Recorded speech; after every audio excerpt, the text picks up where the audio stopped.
6 दिवसीय मां पराम्बा भगवती दुर्गा एवं सपरिवार श्री नर्मदेश्वर का भव्य प्राण प्रतिष्ठा डिंडौरी के ग्राम रैपुरा स्थित मां नर्मदा नदी के दक्षिण तट करण घाट के शिव शक्ति धाम में संपन्न हुआ। काशी से पधारे विद्वान आचार्य पंडित प्रेम प्रभात महाराज जी के मार्गदर्शन में संपूर्ण प्राण प्रतिष्ठा अनुष्ठान पूर्ण हुआ। प्राण प्रतिष्ठा कार्यक्रम के प्रथम दिवस पर क्षेत्र में कलश यात्रा निकाली गई।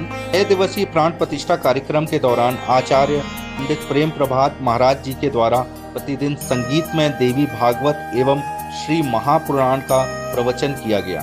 ही काशी से आए हुए संगीतकारों ने भी प्राण प्रतिष्ठा कार्यक्रम के दौरान अपने मनमोहक भजनों से सभी भक्तों का मन मोह लिया।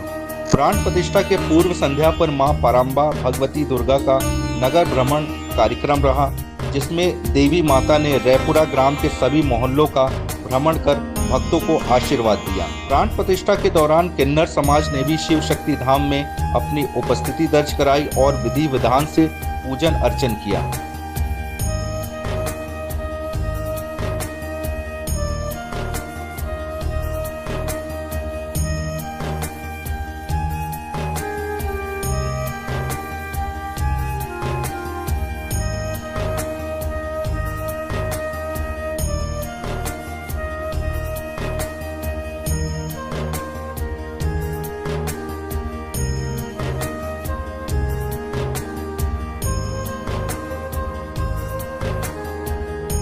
छह दिवसीय प्राण प्रतिष्ठा कार्यक्रम के दौरान पंडित प्रेम प्रभात महाराज जी के द्वारा प्रतिदिन संगीतमय देवी भागवत एवं श्री महापुराण का प्रवचन किया गया। वहीं काशी से आए संगीतकारों ने भी प्राण प्रतिष्ठा कार्यक्रम के दौरान अपने मनमोहक भजनों से सभी भक्तों का मन मोह लिया।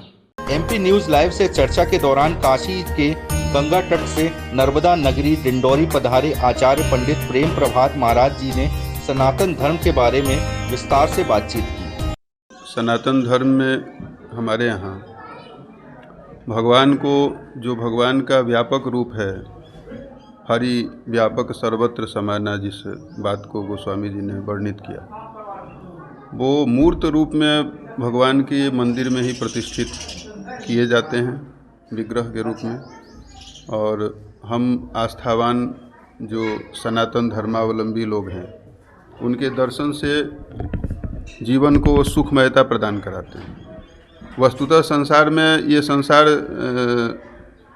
ये पूरी तरह से प्रतिकूल वेदनीयता संसार में है।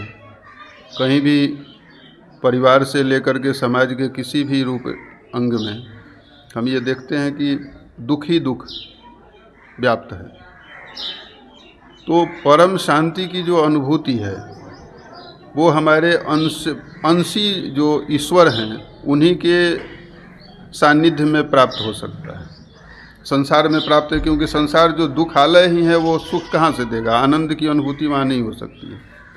तो हमारी परंपरा में शास्त्रों ने पौराणिक मान्यताओं के आधार पर जो हम कथाएं सुनते हैं या भगवान की लीला चरित्र का गान करते हैं, सुनते हैं, तो इनके माध्यम से ईश्वर से जुड़ने का प्रयास करते हैं।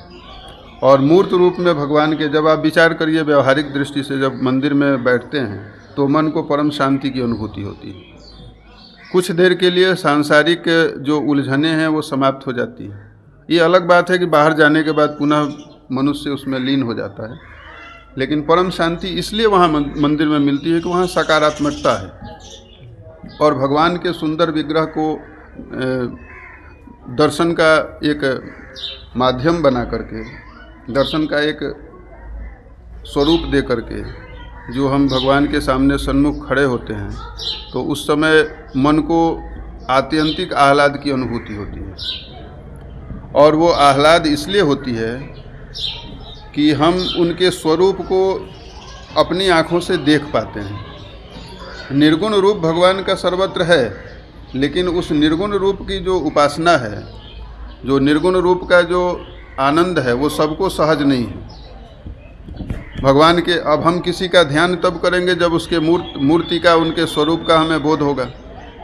तो ध्यान का केंद्र भगवान जरूर हैं। आत्मा में, हृदय में ईश्वर सर्वभूतानां हृदय सर्जुन तिष्ठति कहा गया है। ईश्वर भगवान हृदय में सबके व्याप्त हैं, लेकिन उनके मूर्त रूप को दर्शन किए बिना हम उनके स्वरूप का बोध कैसे कर पाएंगे। इसलिए स्वरूप बोध के लिए सामान्यतः सर्वसुलभ भगवान हो, सबके लिए स्वरूप बोध हो, इसलिए भगवान की प्रतिष्ठा की जाती है। यद्यपि वेदों में भी साफ साफ कहा गया है कि उनकी प्रतिमा नहीं है, वो इंद्रियातीत हैं, गोतीत हैं, फिर भी कलयुग के मानवों के लिए सहजता से ईश्वर की प्राप्ति हो, इसलिए प्रतिष्ठा और मंदिर निर्माण विहित माना गया है। देखिए, सनातन शब्द जो है, सनातन, सना शब्द जो है, सना सदा का पर्यायवाची है। सना सदा पर्यायौ, ये दोनों पर्याय। सदातन मतलब सदा रहने वाला जो धर्म है वही सनातन धर्म है, जो कभी भी नष्ट नहीं होता, तीनों कालों में, तीनों चारों युगों में विद्यमान रहता है। तो और सनातन धर्म की सबसे बड़ी विशेषता यह है कि हमारे सनातन धर्म में सबके हित की, सबके मंगल की कामना की जाती है। ये बहुत बड़ी बात है।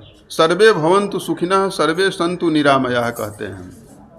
हमारे वेदों में साफ साफ कहा जाता है कि सहनौ भुनक्तु सहना भवतु सहनौ भुनक्तु सहवीर्यंकरवावहै, हम साथ में भोजन करें। मतलब वैश्विक एकता का जो संदेश है वो सनातन धर्म से ही प्राप्त होता है। विश्वम पुष्टं ग्राम्य अस्मिन् ननातुरम, हम पूरे ब्रह्मांड के विश्व को, पूरे विश्व को जो है एक ग्राम के रूप में और निरोग देखना चाहते हैं। तो ये सनातन धर्म की ही खासियत है, इनकी ही, ये सनातन धर्म की ही महानता है कि हम पूरी दुनिया को अपना परिवार, वसुधैव कुटुंबकम मानते हैं। कुटुंबकम, पूरा परिवार हमारा, पूरा संसार, दुनिया हमारा परिवार। वो किस धर्म का, किस मजहब का, धर्म तो सनातन एक ही है, किस मजहब का है, किस जाति का है, वो मायने अर्थ नहीं रखता है यहाँ विशेष रूप से, इसलिए कि ये सनातन धर्म है, वो सदा रहने वाला है और सबको अपने भीतर समाहित करने वाला है। दूसरा कोई, ये दुनिया के जैन, बौद्ध, आप देखिए जो भी पंथ हैं वो सब सनातन की ही शाखा है। भले ही लोगों ने अज्ञानतावश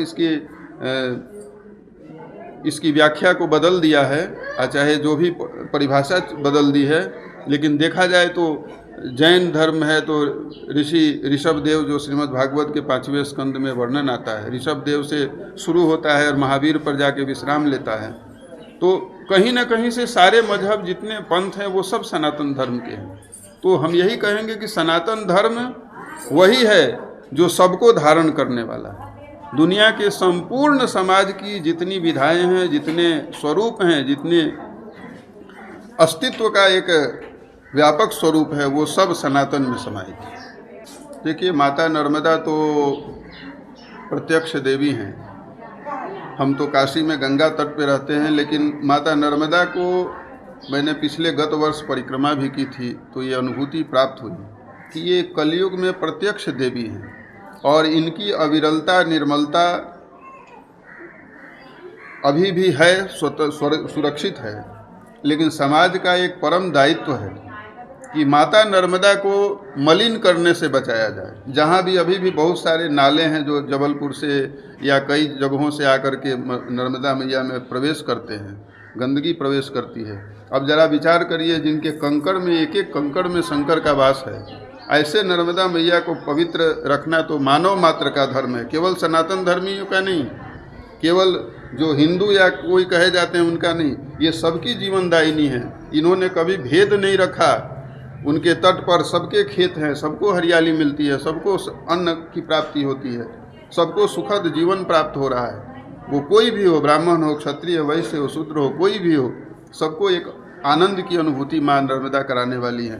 तो मेरा संदेश और मेरा निवेदन समाज के लिए यही होगा, माता नर्मदा के प्रति हम आस्थावान बने, हमारी निष्ठा बढ़े और माता को पवित्र, जहाँ तक हो सके पवित्रता उनको, उनके जल धारा को निर्मलता प्राप्त होती रहे, इसके लिए हम कटिबद्ध हों, प्रयासरत हों।